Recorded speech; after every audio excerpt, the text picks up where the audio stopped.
Hello guys, welcome to another episode of Dev's Kingdom.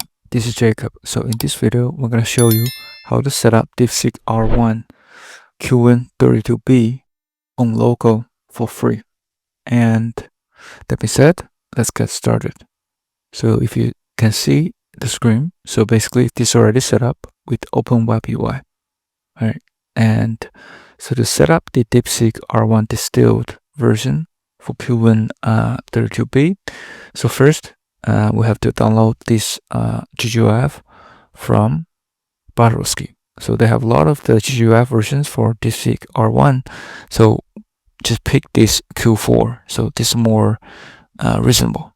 And let's go to this Kaggle notebook. So we're gonna also set up the VLLM. So we have a tutorial for this setup in a few videos of this channel. So first, you have to download this GGUF from the Bottlesky repo, and after that, it's basically the same steps as we already showed in my previous videos. And then the changes you have to make is to also update this VLM version to the latest one, which is v0.7.0. So this is the best one as of today. And also, you have to make sure that these parameters are also updated for Distilled-R1. So first, because we have downloaded this GGUF file to Kaggle temp folder, so make sure you use this GGUF file and also the tokenizer to point to the official DeepSeek AI repo from Hugging Face. So we're going to use the tokenizer from DeepSeek AI, the non-quantized version, which is DeepSeek-R1-Distill-Qwen-32B. And also adjust the GPU memory utilization so you can have more context window. And so set it to 0.98 or 95 should be fine. And the max model length, which is the context window, so to use the 5600, so then you will be able to just do a normal chat. But if you want to do coder, this might not work. I just keep that in mind. You might also can increase that to 100%, which is 1, so you can have more context. But we have not tried that, so just use the 0.98 and also 5600 as model length. And also make sure you serve the model name, which is the alias, to use DeepSeek-R1-Distill-Qwen-32B Q40. So that should be it. So after you set everything up, you should be able to see the port is running on 8000. And also you can use the ngrok to turn that out, as we already did in here. So you can see this is already set up as a public URL. Then go to this OpenWebUI Kaggle notebook, which you already demoed in many videos in this channel.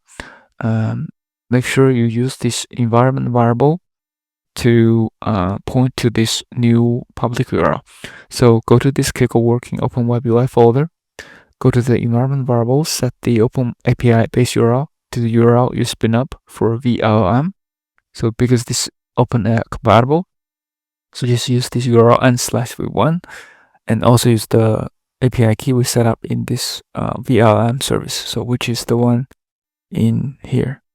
So use the API key, paste it in here, so it should be ready to go. And after set up the OpenWebUI, which is also running right now, you can see it's running on port 8080. So this is the one that we are spin up, 98DE.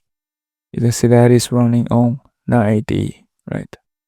So then we can start testing, right? So you can say hello, then say hello, how can I assist you today? Then let's say create a landing page for a company, right? So we can just copy and paste the question, see how that performs. So start thinking, and you see the speed is pretty good.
So you can see that this is an excellent design.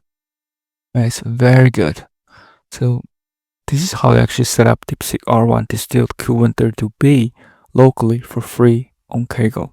And also make sure on Kaggle you use T4. So basically have two T4s. So you can see it's actually two GPUs, which add up to 30 gigs of free VRAMs. So which is great. So that's it. So hopefully this is helpful. And if you do like this video, please subscribe, like, or comment. If you have any questions, thank you so much for supporting the channel, and see you in the next one.